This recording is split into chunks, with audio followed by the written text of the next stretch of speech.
You're not allowed. Oh, Jason's here. Oh, yay.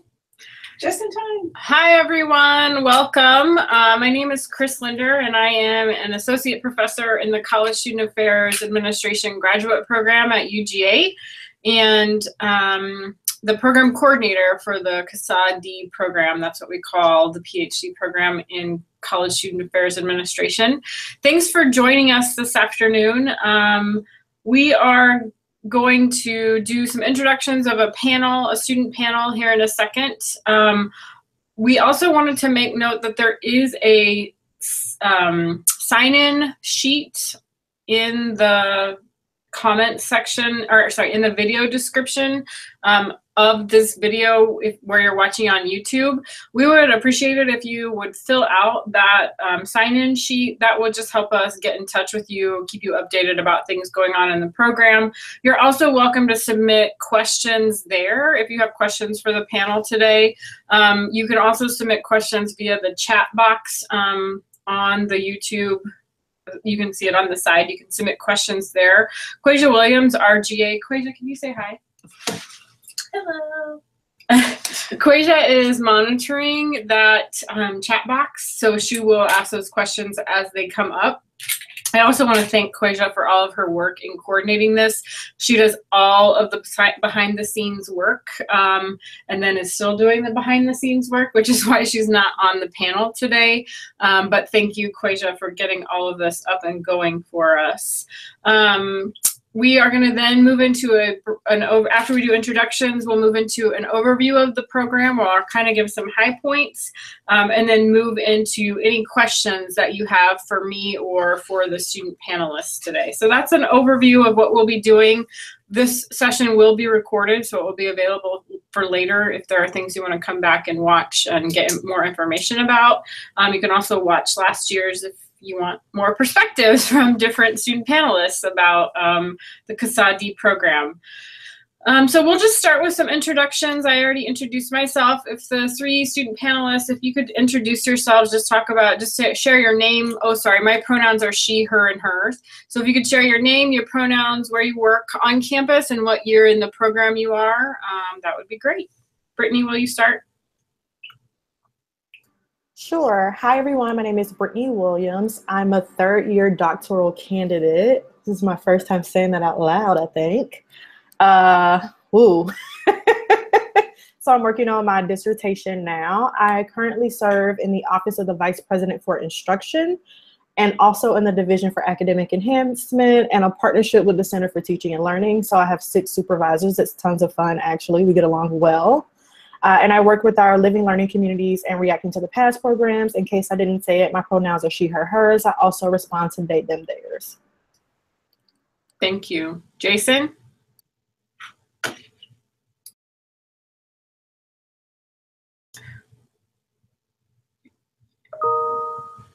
You're mute. Oops. Sorry. Can you hear me? Yes. I'm not so savvy. How are y'all doing? My name is Jason Wallace. I use he, him, his pronouns. I currently serve as the interim director for multicultural services and programs at the University of Georgia. So I work full-time, and I'm a part-time doctoral student. This is my 2nd year in the program. And I've been at the university for a little over 2.5 years, going on 3 years here. Born and raised Fort Worth, Texas. So I'm a Texan at heart, living in Georgia. Glad to be here. Thanks, Jason. TJ? Hey, everybody. My name is Tara TJ Stewart, and I'm a 2nd year in the program. On campus, I work in university housing as the doctoral intern for assessment and evaluation.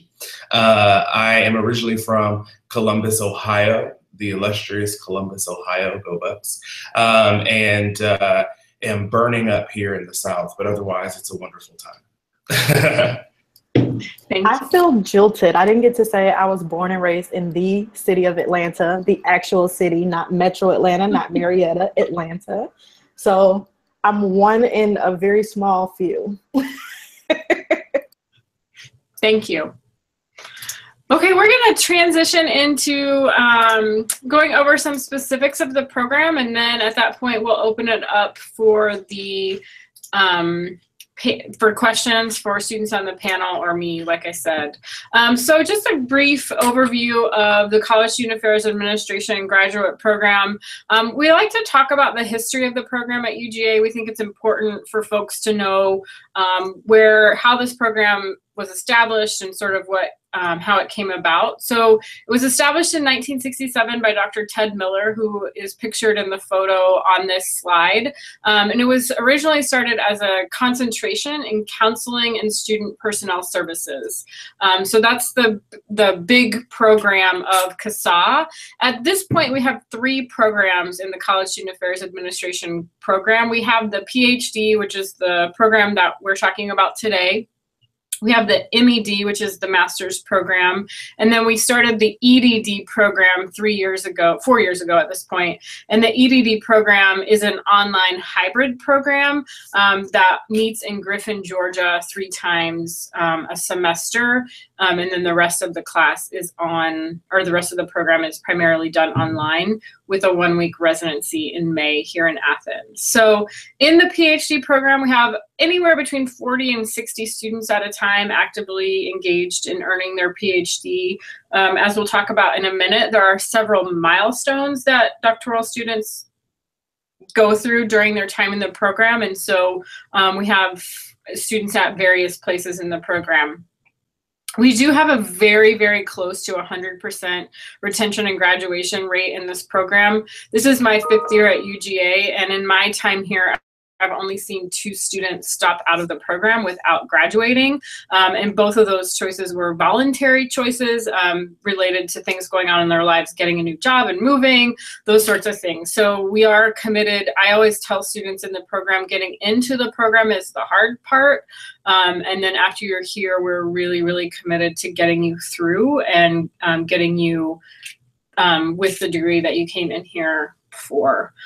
We are housed in the Department of Counseling and Human Development in the College of Education. So this may be a little bit different than what you've seen at other institutions. So just to be clear, many people get confused by this. So the University of Georgia has the Institute for Higher Education, and then we have the College Student Affairs Administration PhD program.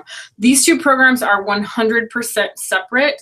The Institute for Higher Education is not even in the College of Education. It's its own institute that reports directly to the provost. So I know that many doctoral programs out there, the Student Affairs and Higher Education, are together and are housed in one department, often in the College of Education. So I just want to be clear for folks who are considering applying that you understand that these are 2 separate programs at UGA, which is a little bit different than other campuses. We do have 7 full-time faculty in the program. There are 6 tenure track faculty members and 1 clinical faculty member. The clinical faculty member is Dr. Marian Higgins, and she coordinates the EDD program. And then all 6 of the other faculty, all 7 of us teach in each of the programs. So you will likely have contact with each of us at some point during the time you're here. The program is designed for both full-time and part-time students. So we have students who quit their full-time jobs, move to Georgia, get a graduate assistantship, and come do the program full-time. And then we also have students who do the program part-time. So they keep their full-time job, often at one of the university system schools, and commute to Athens, or maybe they work at UGA, and they do the program as a part-time student. The current faculty, like I said, here are the faculty in the program. There are 7 of us. You've probably done a little bit of digging already to see the kinds of research and the kinds of things that are going on at UGA related to the faculty in the program, but this slide sort of just covers who we are and our areas of research interests. The academics are obviously what people come to do a PhD for, and the first part of that, of course, is the coursework. So there are 30 credits of core coursework in student affairs specifically. There are 15 credits of research coursework, and then 6 credits in a concentration area. This is something else I want to draw your attention to, because this is something else that does make the UGA program unique, is that a lot of doctoral programs have a lot more opportunity for electives. So I wanted to just draw your attention to the fact that we only do 6 credits of electives in this program. Whereas I think you'll find at a lot of institutions, there's a lot of flexibility in that part of the curriculum. So I think that's something that you need to make a personal decision about. Are you interested in really having a lot of core coursework specific to student affairs, or are you looking for something where you're sort of creating your own degree kind of program? Is something to be mindful of and pay attention to. We do also do a research seminar and research hours. So I think this is another thing that makes the UGA program unique and something that I think students really benefit from while they're here. We have research teams. So every faculty member coordinates a research team. And doctoral students are expected to be on a research team during their time that they're in the program. And those research teams, the students do a variety of things. Sometimes they're involved with collecting data, sometimes in analyzing data. There are lots of opportunities for presenting research, writing papers, getting published, those sorts of things. So that's another piece of the coursework that you'd be exposed to while you're here. And then there are teaching and administrative internships. So every student in the PhD program would do a teaching assistantship. That means that you would be co-teaching or serving as a TA with one of the 6 or one of the 7 faculty members in the program. And those classes, typically you're TAing for a master's level class. And then for students who have less than 5 years of professional work experience when they start in the program, they also need to do an administrative internship while they're here. And that's something that we work closely with students to identify an area they want to learn more about and do that administrative internship. Some milestones, like I talked about before, so getting to graduation is the goal. The academic milestones are that, of course, first you do your coursework. While you're doing your coursework, we also have a project called a publishable paper. The publishable paper is something that students start on right when they get in the program, but the idea behind a publishable paper project is that you're practicing collecting data, analyzing data, writing up data, so that you can learn some of the intricacies of it before you dive into the dissertation. So you'll write a prospectus for your publishable paper. It's about 15 pages of, this is what I think I want to do for my research for the publishable paper. You have a committee that looks at it and makes suggestions. Then you go out and you collect the data, you write up the findings, and you present that paper to your committee. So it sounds like, and many people refer to it as a mini dissertation. I do not like that terminology. It's not even close to a mini dissertation. The point of the publishable paper is to be publishable, which means that it needs to be 30 pages or less, because most academic journals don't take things longer than that. Really, the point of the publishable paper, like we said, is to practice engaging in independent research on your own before you get to the dissertation, so that you can learn some of the ins and outs. Some students do the same topic that they think they want to do for their dissertation. Many students do a publishable paper on a topic and then decide, that's not really what I thought it was going to be. I don't want to do that for my dissertation. And some students continue on and use that same topic for their dissertation, but they are completely independent processes from each other. We also have preliminary exams at the end of coursework. So preliminary exams consist, right now at UGA, consist of 3 questions that you have 4 hours each day for 3 days in a row to answer the question. There's no use of any materials other than you bring in a reference sheet with you, but there's no bringing in external materials for the exam. And then the last day you get 24 hours for a take-home case study that's written specifically for you. And then of course we have the dissertation, which consists of writing a prospectus, getting that prospectus approved by a committee, collecting data, writing up the findings, and of course getting those approved by a committee. And then we move to graduation. A couple of other opportunities to talk about. So there are both qual and quant research certificates available at UGA. A lot of students use their 6 credit hours of elective to do one of those certificates. There's a teaching certificate. There are several certificates available in other academic disciplines. lots of opportunities for presenting at conferences, the research teams like I talked about. We also have an undergraduate student affairs leadership minor that doctoral students frequently teach in.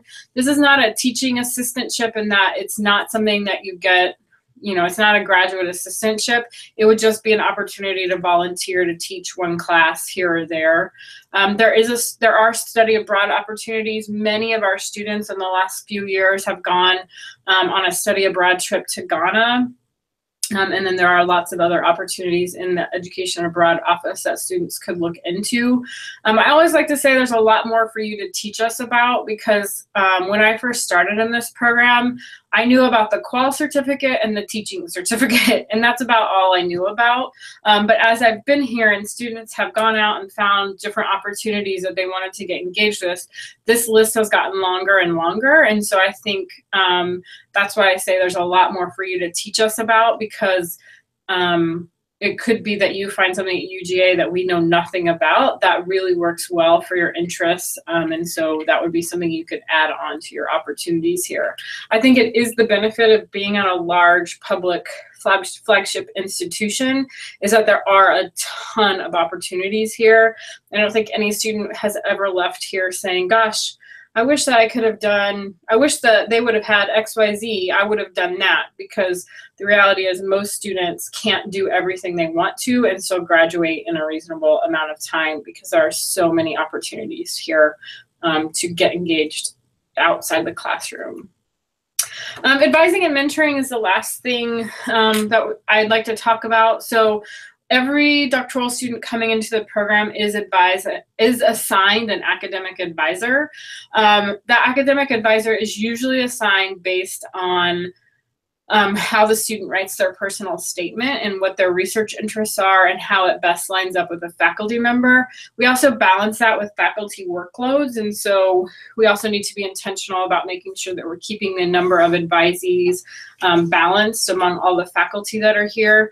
And then the last thing I would say about that is not every student stays with the faculty advisor that they were assigned when they started in the program. Sometimes students' research interests change, sometimes personalities don't mesh well. Sometimes people need something that they didn't know they needed when they started in the program.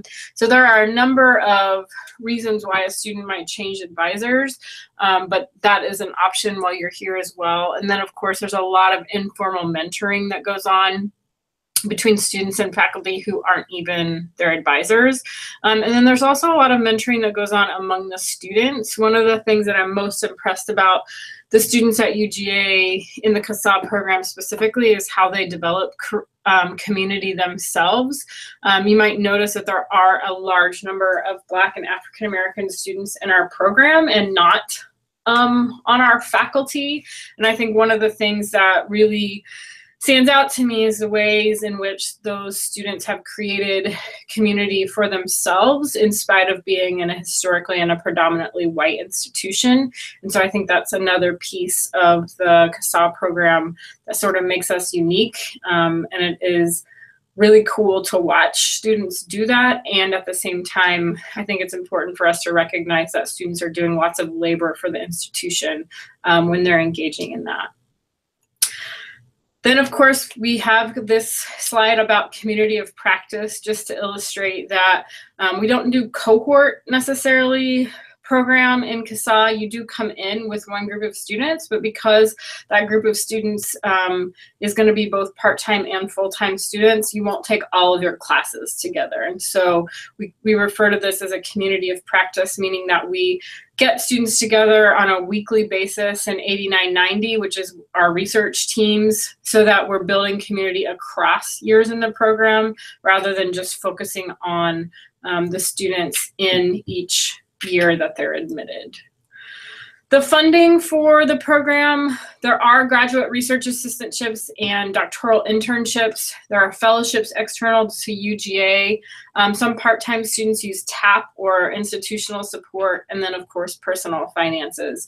This is not a program in which we do admission and funding together. These are two separate processes. So we will certainly support and help in any way that we can to help you get funding.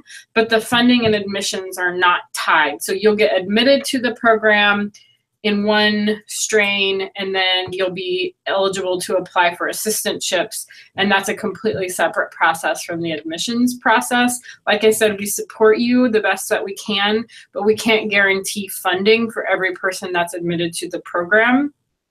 Some of these assistantships are available early on. Oftentimes we don't find out about assistantships until late into the year. And so some students are still looking to secure funding as late as July or August. Not something that I love about the process that we do, but it is the system that we're in, and it is how we're doing it right now. And so we do the best we can to support students through that process. So at this point, we will open it up for questions. I think Quasia probably has a few. Yeah. Yeah. Oh, sorry, I forgot one thing. Before we open it up to questions, we are going to ask the panel to answer one question, and then we're going to open it up to questions from the group. So the one question that we have for the student panel, we'll just ask each of you to respond briefly, is what's one thing you wish you would have known while you were in the application process when you were applying to doctoral programs? Whoever wants to start can go ahead. I can go ahead and go. So as I think back to the application process, I looked at about 5 or 6 different programs. And I think the thing I wish I would have known, or I guess a better way of saying it, the thing I would have actually believed and understood at that time was the importance of fit with faculty. And so I would have probably spent more time digging up and reading their research and reading the things that they were writing about, because it did not become evident to me until later that you're going to be involved in that work in a meaningful way, particularly if you're in a program like UGA where you're on research teams, where they really involve you in the process. And so I'm very grateful that I was super duper lucky in getting matched with a faculty member who I had similar interest and enjoy thoroughly the research that we're doing.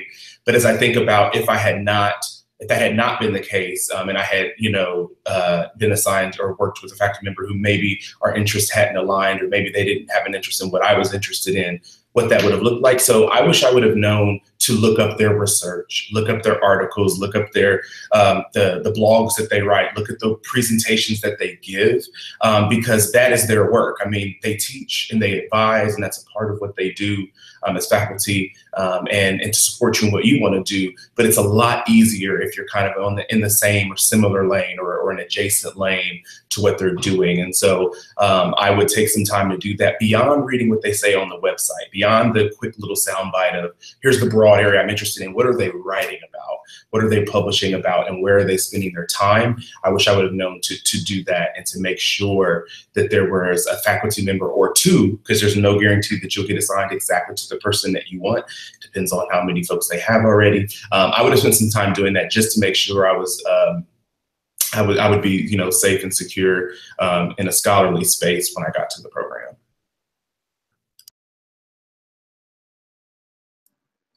I can go next. I wish I had known how structured the UGA curriculum was. So unlike TJ, this is the only program I applied to. I decided in 2012, when I graduated from undergrad, that I was going to UGA, that this was my program.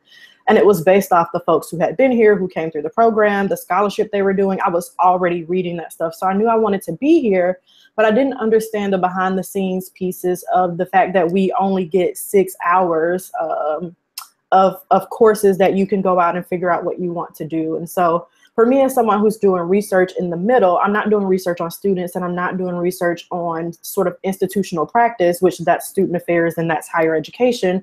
I'm doing research on the experiences of folks who do the work and how we perform the work. And so that means I have to be very creative.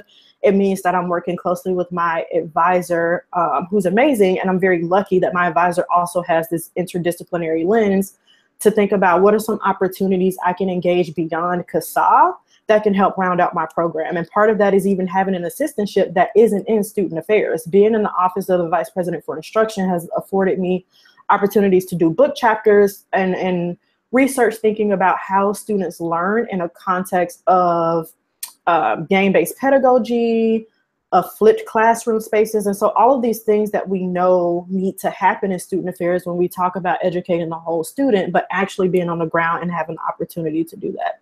Mm-hmm. For me, it really, I guess one thing that I wish I would have known that CSAA, I think, really undersells is the practical experiences that you'll have throughout your coursework. And so as a practitioner, I look for the immediate, how can I put this into practice and into my work? And we've had a number of opportunities, not only at the university, but with other colleges, community colleges, technical colleges, to do practical work that will be implemented immediately. And so one class, TJ and I actually got to be college presidents of something that I now know I don't want to do, but which is a good opportunity to have that experience and to know, to be thinking in a different mindset, kind of macro versus the micro of what I do on a daily basis. And so I think that is a really unique element of our program. And a lot of our faculty have also served as practitioners, so kind of understands the language and the work, and really understand kind of that real kind of switch that our practitioners have to do when we leave work at 11:59 and are sitting in the classroom 5 minutes later, right?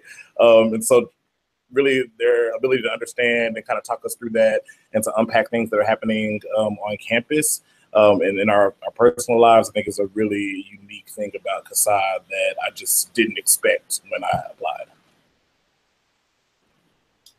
Thank you. We've had a couple more people join us since we did intros, and so Quasia asked me to remind folks to please fill out the information form in the description of the video. That will help us be in touch with you. Also, if you have questions, you can submit them there. She also pointed out that it might be important for us to say, while there are only 6 hours of required electives, that you can certainly take more than that. So if you want to really dive into the teaching certificate or do something else, you are welcome to take more than that, but it's only 6 required classes. So it might take you a bit longer if you want to do that. All right, questions for the panel? So yes, and you.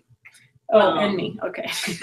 So for people who don't currently work in student affairs or have a student affairs master's background, yep. What are the chances of being admitted, and is that something that happens in this program? So the question, did you all hear it? Okay, so the question is for people who don't have formal educational background in student affairs, will they be admitted? That's a great question. There is an expectation that people have a really solid understanding of student affairs as a field, and we recognize that there are lots of ways to get that really solid understanding, one of those being student affairs practical work experience. And so we do from time to time have people apply to the program who really don't know what student affairs is. Maybe they just stumbled across it. It sounds interesting. They want to teach in higher ed, so they think this could be a good fit. Those folks, generally we would talk to and say, this seems like it's not a great fit. Here, go look at these resources so you understand what student affairs actually is. That being said, folks who don't have a formal educational background, but they have lots of practical work experience in student affairs, could be admitted to the program based on their knowledge and understanding from their practical experience. They would need to then take some prerequisites for some of the courses in the PhD program if they don't have a master's degree in student affairs. And some of those specifically that people need to be familiar with are things like Student Affairs Foundations, which is basically a class about the history and the functional areas of student affairs.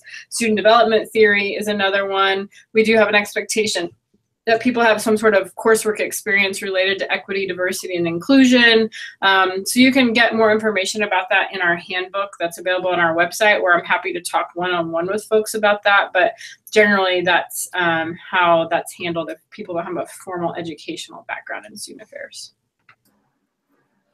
I would add to that. I mean, I have a background in sociology, so I'm a trained sociologist by trade, and I got into this program because I did student affairs work, and my program was sociology of education. So even within sociology work, I always talked about, you know, what are the implications of student affairs practice, and here's what that looks like in a Bordeauxian tradition. Here's what that looks like when we're talking about social and cultural capital. And so in my experience, I felt like there were a few things I did have to catch up on, and Dr. Linder worked with me one-on-one to do some pre-writing, to do some prereqs. I ended up, because I knew I wanted to come into this program, adding at the last minute a higher ed law class at the Columbia Law School where I was. And so making sure I had some of that foundational stuff, because I knew I wasn't coming out of a student affairs program. But as long as you are able to talk about and tie what you've already done and you have a grasp of what's going on, I feel like you'll do fine in this program, and the faculty will make sure you pick up the foundational pieces. Thank you, Brittany. This is for the students. What is the greatest milestone for you all in the program? What was, sorry. So for me, it was getting in the program, to be honest. I felt like I had made it. So I'm first generation college student, and Georgia is a really, not only good institution, but this is a great program. This is a ranked program. And so for me, getting into the program was a really big deal. The milestones along the way, I think, are also really big deals, but it's, as Dr. Linder said, like nothing really compares to really getting. The harder part is getting in, getting to the interview, getting to the table to kind of show why you deserve to be in the program. And so that's been thus far the biggest milestone for me. For me, I think it would probably be always related to writing. It's always some new writing milestone that I've achieved, and I'm like, oh wow, like you're actually pretty dope, TJ. And so, you know, I was invited to do a book chapter in the first year, and I was just like, what? People don't do that in their first year, do they? And so that was exciting for me when I defended my research proposal after about 6 or 7 revisions. That was an awesome milestone. I never revised a thing so much in my life. But so those are things that, you know, that are exciting to me. And so there's always those to look forward to. It's one of the things I like about CSAA is that we have a lot of milestones. We have a lot of firsts that you get to experience. I mean, I'm in my 2nd year, and I can just think back every time, you know, that where, you know, the program has brought out, you know, so much, you know, brilliance, I think, out of me that I've surprised myself. And so, you know, I would say that was probably a big milestone.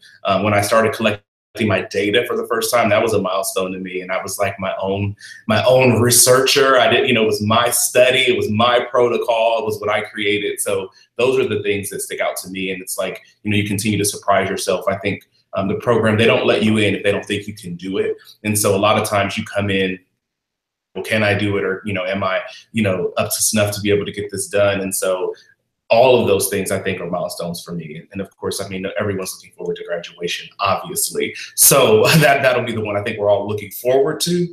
But so far for me, it's all been related to writing.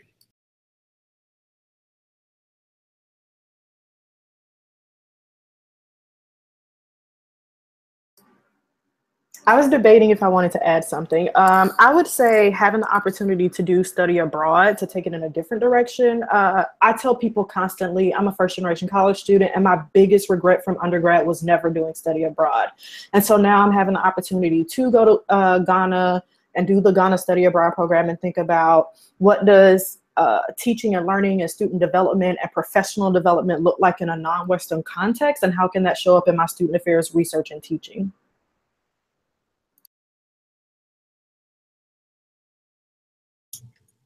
Okay, so this one is probably more so for you. How does the admissions process vary from a current UGA graduate student to someone who's a non-UGA student, or if it does? I'm not sure. I don't think it does. Yeah. Sorry. So the question is, how does the admissions process vary between a current UGA graduate student and a non-UGA person? It doesn't. The process would be exactly the same. Folks would need to apply, fill out the application, and then the process, the way that it works is that the application deadline is December 1st. The faculty will then review all of the written applications. Based on the written applications, we will invite people to campus to do academic interviews interviews, and then also just check out campus, get a better sense of the current students in the program. It's a visiting day is what we call it. So you'd be invited to come to campus to visit and complete an academic interview on that day with faculty members. And then after that process, then we would start to offer admission to students. Again, keeping in mind that the admissions process is separate from the funding process. So we do admission first, and then after you've been admitted, then we start encouraging you to apply for different funding opportunities. And so I think that seems like a natural transition. So we talked a little bit briefly about the different types of funding opportunities, but can you talk about how those are actualized? So tuition waivers, TAP. Yeah. So the ways that funding works is that graduate assistantships come with a tuition waiver and a stipend. That stipend varies depending on the office. The contract varies. Some of these are 9-month contracts. Some of these are 12-month contracts. So it just depends on the assistantship. All students have to, even if you're on an assistantship and your tuition is waived, you're still responsible for your student fees, which include the health center, the rec center, health insurance. All of those pieces are part of your student fees that you are responsible for. It's not covered by an assistantship. In terms of TAP stands for Tuition Assistance Program. And that's through the University System of Georgia. So anybody who works at an institution that's part of the system in Georgia is eligible for TAP. You do have to work at your institution for at least 6 months before you're eligible. But then the tuition, I don't understand. I don't know the intricacies of it. Jason might be able to give us more details on how the process works. But your tuition is covered through TAP if you're a university system employee. Jason, do you have anything to add? Yeah, it just has to be signed off by your supervisor. So that's just important to know. And so as you talk with your supervisor, it's just making sure that they are supportive of your education. So it's $25 a semester. It's an amazing program. And that is any University System of Georgia employee. So you could work at Georgia Southern University, but be in the program at the University of Georgia, and it would be covered. But that's just a conversation that you have to have and apply for by the deadline with your supervisor. Thank you. How long does it typically take full-time students to graduate? This is the million-dollar question. How long does it take full-time students to graduate? Well, it depends on how many squirrels you see while you're here, how many research projects you want to be involved with. There are lots of factors. How many babies you want to have while you're in the program. I mean, there are so many factors that influence people's experience, and things that you don't even know about when you're applying to the program. And I'm joking about how many babies you want to have, but life goes on while you're in graduate school, right? And so people may get opportunities for jobs that they never thought they would come across, or they may decide that they want to start a family. There are a number of things that could happen. And so it really depends on the student and the situation. Technically, you can graduate in 3 years from this program. I don't recommend that students attempt to do this because it really doesn't allow you the time to let things sink in and really make sense, and doesn't allow you to really dig into your scholarship. It has happened, and it is something that people can do. I think most of the time I advise students to plan for 4 years to be here. It really allows you a little bit more time to do some exploration, some time to really dig into your research, do some publishing on your own if you want to. I think it also depends on whether students want to become faculty or want to be full-time administrators when they leave the program. I think that's another factor. And the reality is most people don't know when they start the program. They may think they know, but something could happen in the program that really shifts their perspective about what they think they want to do and then what they actually decide that they want to do. And so for me, I always advise students just be open to the experience. Try and come in with, I call them research curiosities. So things that you're wondering about, things you think about, but really be open to learning. If you didn't have anything to learn, there would be no reason for you to be in a doc program. So come in with as open of mind as you can and really be open to the experience and learn from it. Do you all on the panel have anything you'd add about how long it takes and any shifts you've had in your own perspective since you started the program related to that? I do. I mean, I would say that 3 years is extremely ambitious. And, you know, one of the things that you don't always factor in is that, for example, CSAA, we essentially go year round. And so one of the ways that you can achieve 3 years is because you essentially, in some ways, give up your summer. And so, you know, you're in coursework doing that. You still have the publishable requirement that you're, depending on when you start that, you're trying to do while it's overlaid with classes. And so I think when I sat down and did my initial course plan, I planned for 4. And then I was like, okay, well, maybe 3 will make sense. But then once you kind of get into the meat of what's going on, it's to do it well, and to do it with some level of self-care. I don't know that it's possible to do that in 3 years. Also, a lot of it is going to be dependent upon your advisor and how they're sort of pushing and molding you around your studies and your dissertation topics and your writing. You know, one of the most important things about a doc program is that you leave being able to write and write well. And for some people, that takes a little bit more time, you know, as you're conceptualizing your studies, as you're doing your research, if you run into issues with implementing your study, there's so many variables. But, you know, for me, I will say that, you know, I kind of saw once I started the program that, yeah, it can be done. Of a sacrifice on your part. It'll take a lot of focus. And as Chris said, you really don't have an opportunity to explore. You don't really have an opportunity. And so I think that it's one of those things that you just kind of have to weigh the pros and cons of what that process might mean. But, you know, for me, like, I think that there's a way to sort of get through certain milestones of the program, maybe with some expediency, to then be able to do the things you want to do. So that's sort of the way that I approach it, so that I can do more writing, and I can go to my advisor and say, hey, I have this study that I want to do. You know, I can then do that because I'm not in coursework and I finished my publishable, et cetera. And so I would just say it sounds good on paper. It's a very different experience once you're in the groove. You come in with all that energy your first year, and then at the end of that first year, you're like, you know what? Maybe a 4th year wouldn't be so bad. So I would just say that, you know, in any case, you know, just to be thoughtful around that. And while that's important to weigh, let that not be the sole reason why you choose any program, because, you know, anything worth having, I think, is worth spending some time doing.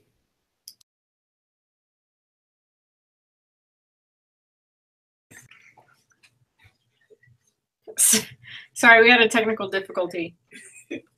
I think TJ captured it, though. Was there anybody else who wanted to talk about things you've learned about yourself related to the timeline? Okay, other questions? Yes, so for our students, what have been your strategies for managing busy times of the semester professionally with the academic requirements of the CSAA program?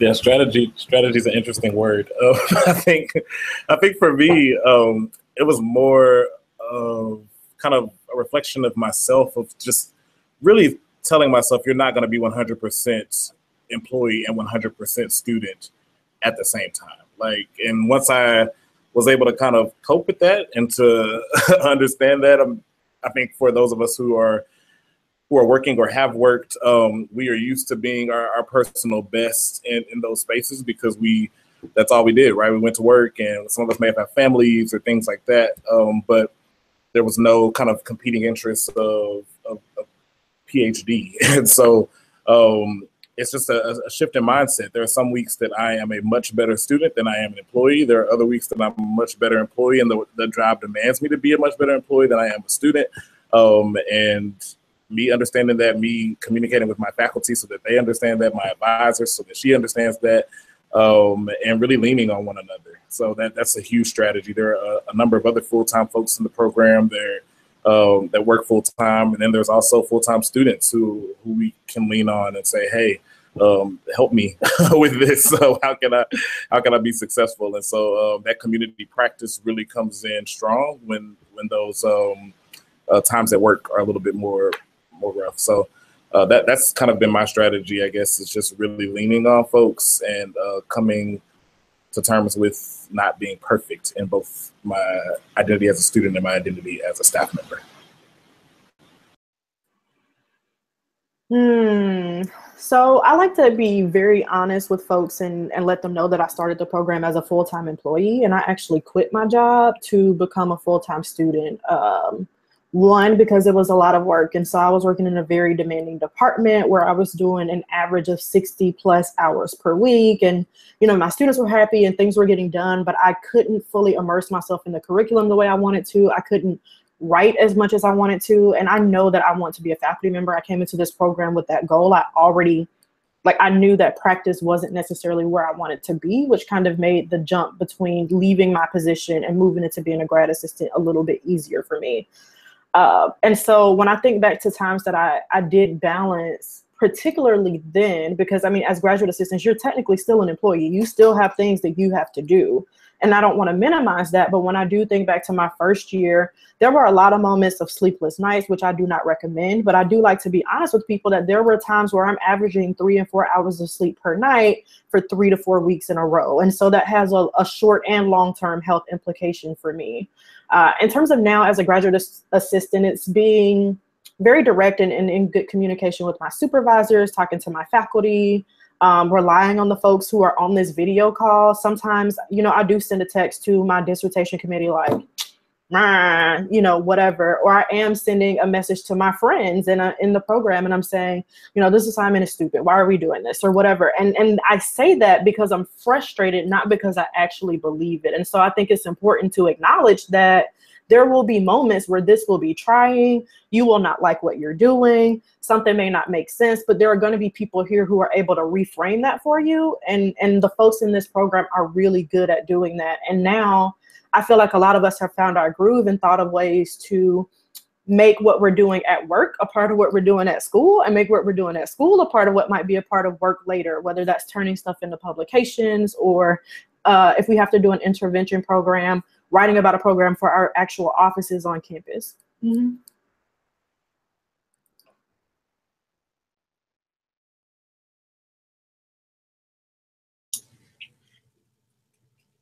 It looks like those are all of the questions that folks had. So panelists, did you have any final thoughts, anything that you thought someone would ask, any takeaways or just words of wisdom you'd like to leave folks with?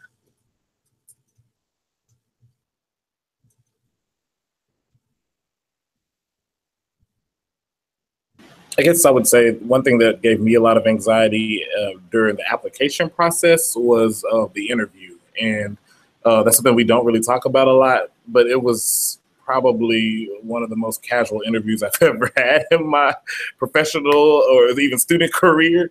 And so not to overthink those things, to really bring your whole self to the program. That's really important. There are folks that they are their unapologetic selves in the program, and we value that and need that at the table. And so all of your flaws, all of your perfections, all of those things, bring that to the table, because that is what we need in the program. So if it's something that you don't see yourself reflected in the program, I think it's important that you name that and bring that with you to your interview and throughout. Thank you. For me, I would say that there's a lot of advice I could give about what it means to be a doc student, but I feel like that's putting the cart before the horse. I would say based on where you are in the process, you know, at some point, even if you go through and you're accepted, CSAA, maybe you're looking at other programs, you have other opportunities, it's just to make it a decision that is I call it a head, heart, gut decision, because so often I think we look at all the black and white on the paper and it's like, you know, you're looking at pros and cons, what this program has, what that program has. You know, most of all, I think it has to feel right. And so I know I didn't make my decision until I interviewed early in the winter, and then I went to ACPA and went to Georgia's reception and I went to all the other schools' receptions that I had applied to just to see. And I remember standing in a circle of other scholars that were in the program. And it was in that moment in Montreal that I was like, yeah, I need to go to Georgia. Georgia's where I need to be. And it was more of what I was feeling and what my gut was telling me than what logically made sense. I told you I was originally from Ohio. I never saw myself in the South at all. In fact, Georgia was the last school that I applied to, but this was where I ended up. And for me, it was because I kind of let go of some of those things up here. And so I just think all of that matters and all of that counts. And And so to weigh all of that when you're making your choice, and if you're in, Georgia, not feeling like that, UGA is your only opportunity. I mean, I think if you're working full time, everyone has different life situations and times that they want to go through this process. But that just making sure it's a good fit, because it's a lot of work, and it's a lot of labor, emotional, academic, intellectual, that goes into this process. And so you got to make sure that you're willing to sort of go through all of that, and so that way it'll be really worth it and you can feel good about it. So make it a head, heart, gut decision when you're weighing your options at the end.